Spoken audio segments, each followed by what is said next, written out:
Anyway, the futures this morning pointing to positive opens for all three of the major averages. The possibility of a short-term debt limit increase in Washington kind of calming investors' nerves, at least for now. Joining us right now is Jeremy Siegel. He's professor of finance at UPenn's Wharton School of Business.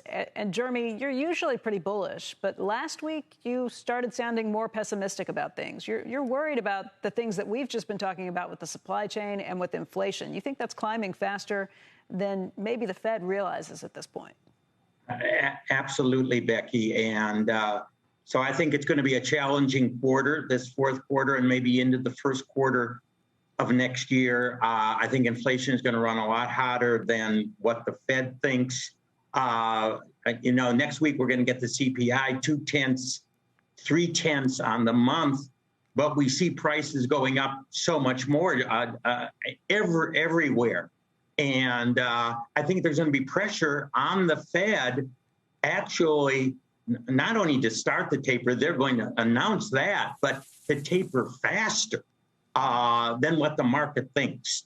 And that is where I think the market is going to be a little bit surprised and challenged and say, oh, my goodness, because if they have to taper faster, that does mean that the rise in interest rates is pushed earlier.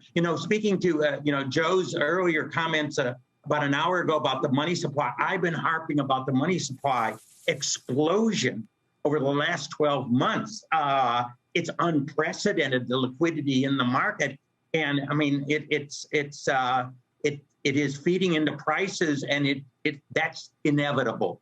We just are not going to have the lower inflation figures that the Fed has posted for 2022, and I worry that the market's not yet absorbed that fact. When the Fed starts tapering, I mean, they're still going to be adding to the liquidity, buying more things, but maybe just buying it at a slower and smaller clip than people are anticipating at this point. You really think that's enough to spook the market?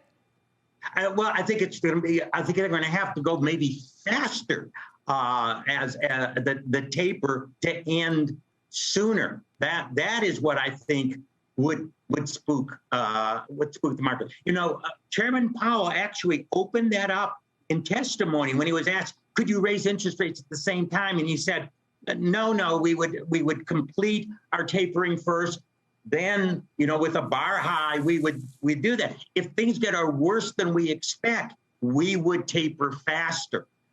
He did open that door, and I'm just wondering if these prints on CPI come in when we listen to the supply chain and seeing what's happening. Gasoline prices have just been soaring again to 7-year highs. We know about natural gas to much higher. He's going to be under pressure to taper faster.